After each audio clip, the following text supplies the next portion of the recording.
Welcome to Potter Familias, coming to you from Fairhope, Alabama. I'm Todd Sylvester. And I'm Stephen Sylvester, with the smoky voice today. Smoky voice. I was trying to remember when the first time I had an actual reusable water bottle. Oh, yeah. I think it was an algae. Yeah, and it was the green one. Yeah. You remember? It was that green plastic that was definitely giving us cancer. Don't say that. And you could run over it with your car. We're gonna get sued. You remember? And you could Yes. it could withstand 500-degree heat. It was awesome. Yeah. Those things, it's back when they made plastics out of real materials that you definitely can't safely use anymore. Indeed. Your mom and I have been very blessed in that we've been married over 30 years now. Congratulations. Thank you. Thank you. And we're the type of couple that, because my love language is physical touch and my wife knows that, we hold hands a lot and That's so sweet. we're kind of playful with one another, but we kind of, I guess, send out vibes to the world that we're still in love with one another. I think Afton's Afton's love language is insulting me. That's not true. That's not a love language. That is not a love language. Don't even push my buttons. I know how you feel about that. Yeah, I'm sorry. Sorry. Go. Please continue. And so with young couples have come to us and said, oh, well, what's your secret? And I can always tell if they're kind of joking around, but sometimes they're serious. Mm-hmm. Like, what's your secret? Yeah. And especially with the guys. All right. So guys. Mm-hmm. It's the secret. It's not a secret, but it's such an important thing. And when I say it, people are like, well, duh. And yet they don't implement this reality. Right. You have to. You must compliment your wife. Yep. And it has to be authentic. You have to mean it. And that's not to say, especially, by the way, if your wife, if her love language is words of affirmation, dude, if you don't do this, someone else will. Yep.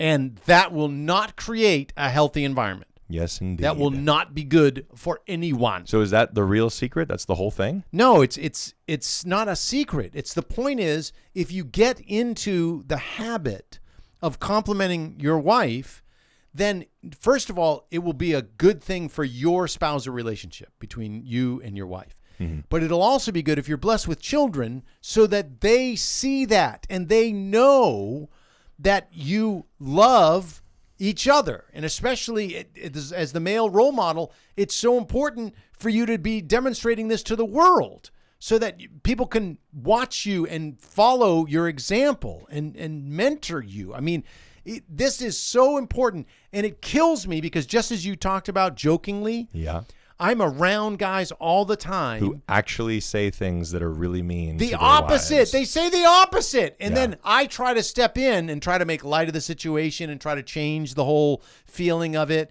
And they're like, well, geez, Todd, you ruined the joke. It's like, well, it's dumb. That's a dumb joke. Yeah, your joke sucks. Your joke is so horrible. We need to go back in time and so I can stop you from saying it. Mm-hmm. But their dads probably talk to their moms exactly like that. Yeah. And it's one of those things. And I'm not saying that it's okay. I'm not saying that it's justified. But I definitely have seen from my years now of working with, because it's funny, I'm starting to approach the age of the parents of the kids that I have in my youth group. Right.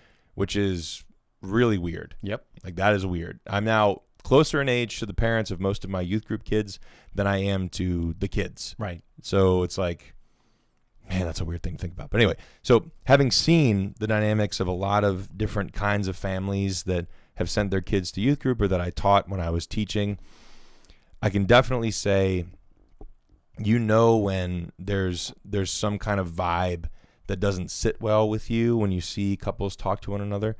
And that doesn't necessarily mean that they are in trouble, so to speak, but I think that you can tell when a guy compliments his wife and he means it. You can tell. Yeah. And you can also tell when a guy does the opposite and means it. Okay, but then tell me about the way it feels being in those environments. Yeah.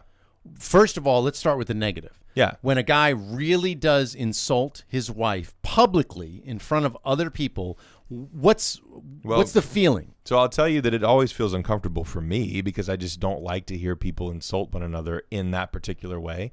I have seen some wives give it right back just as good as they got it, and they sort of everyone laughs it off, but you can tell, like, okay, there was some venom behind the things that were said just now, and everyone knows it. Like, everyone is a little uncomfortable and on edge now, unless there's a room full of people and they all have been doing that for years and years. And I've also seen that.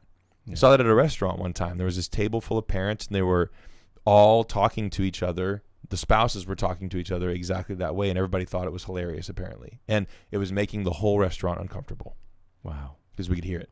All right, now let's talk about what is it like when you're around. The other way, I've almost started crying sometimes when I see, have you ever seen an elderly couple talk to each other who've been married forever and ever and ever? Yeah.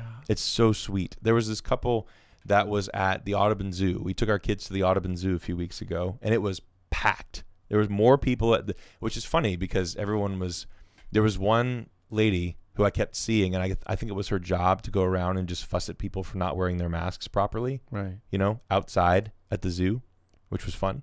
Yeah, when you're over 6 feet away from everybody. I know. I was just like, wait, okay, all right, whatever. And so I kept my mask on. I didn't complain, but there were definitely some people who were giving her a hard time. Mm-hmm. And she was like, I'm going to call security on a couple of people. And she almost did. But anyway, all this to say, in the morass of people that were everywhere, just packed together, there was this elderly couple, and he was wearing one of those Korea or Vietnam hats, like he was a veteran, and they were both riding on those electric scooters. Oh, and they were just parting the crowd. And at one point, I was getting frustrated with them because I was like, man, like, we're trying to get by, and they're so slow on these scooters. And then they got to a point where they couldn't go any further until people cleared out some. So they were sitting there for a while. And I went to pick up Sam, and I put him on my shoulder, and I turned around, and I saw that the guy had reached over and just grabbed her hand while they were waiting. He didn't say anything, but they were waiting. He knew they were going to be there for a few minutes, so he reached over and held his wife's hand. And I was like, I almost started crying because it was such a beautiful, and it wasn't for me. It wasn't for me to see. Right. It was just, he is so comfortable expressing his love, his deep, committed love to his wife.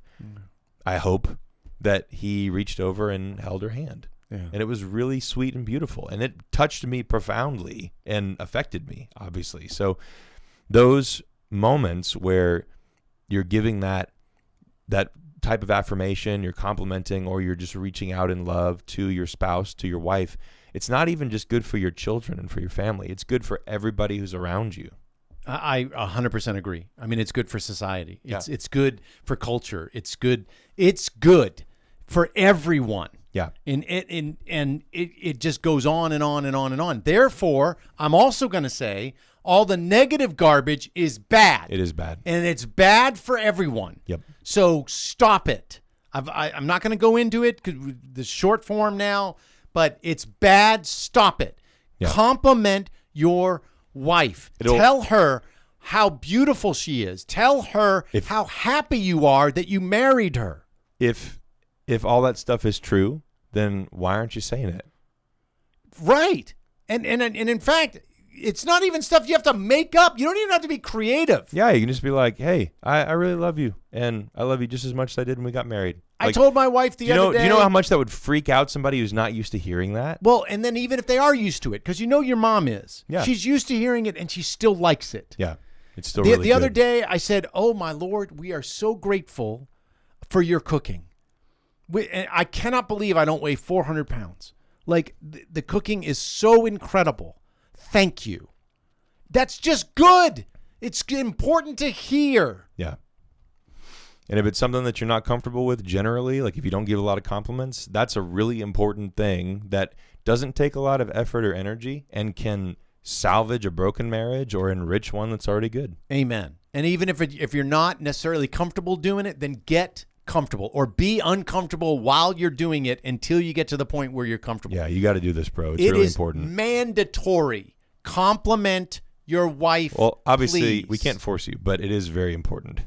If I could force you, I would. Oh my gosh, no, that's a different conversation. All right, I take that back. I'm not forcing anyone. But I'm just telling you it's important. Give your wives compliments. It makes the world a better place, literally. Indeed. And it can be the smallest things. The other day, she put on my favorite perfume. She came out and I said, oh, golly, you smell so good. That's sweet. Yeah. Simple. Yeah. It's not complicated. Anyone can do it. It's not rocket science. It's not. Compliment your wife, please. Do it. Thanks so much for listening to Pod of Familias. Appreciate y'all.